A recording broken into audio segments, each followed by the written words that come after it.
the official LED lighting asibu sagat. Thank you so much, ladies and gentlemen.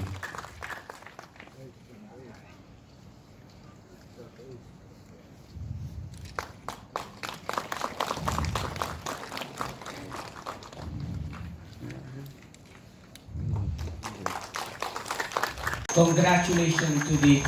coming A Foundation Day of When we now presenting you Ima Machet Icha Tangkhai to you, ladies and gentlemen. Thank you so much. Corona na yagitre. Adagi marak sida am nuwaibam suning jange.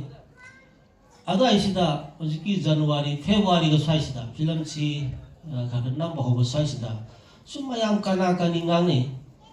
Kana kani yam ngangne di ai samakta Rajya Sabha gi member of parliament ki Rajya Sabha ki ticket pirakani na pangang ngani mayams. Ay rahay ay madu leite sumhay adu madu ay wow no slow kidi ade di koi film sin number hore film sin number am thuna tha magi manung da mas phog rum da puthong na ba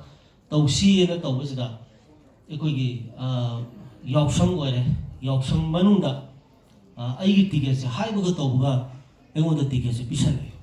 koi gi Rajya Sabha ki ticket se ade ai su ana khalaga nei ga sida film sidi kam to re number hora ka sahibi ba koi corona election na ya gidre ade nongma aina isa thobi si thengnai yum da chat da kamai to film kamai to nammi kholi pamu hai adu corona sina di kamai to awa ba mayam huju oza tom na haibi gi du mayam adu khabi re siung ba thengnai alma yam nu shibam hai film se pamu na ne Rajya Sabha member ka release to biro ma hai gi adu ngasi si chap chana isai film se laibuk phai ai release to ba phangja si yam nungai adu ni isa gi tungi punsi da so ai ate artist sing bu ai kanu to jor mana te ko isa si khara yam ngasi di haijen ni maram di ma si yam lojari ba adu ga kala bu pamja ba khoi ma yam sogat bi ba sang ba adu ga phajana magi hona jaba adu ga magi laibuk ta tamamaga adu ga chawrak pa ikoi na matam du da haina gi basi ekoi gi angang sing se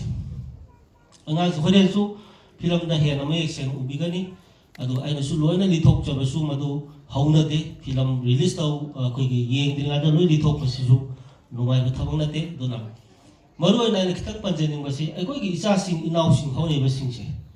saukhalak pa hai basi de kon thingu bang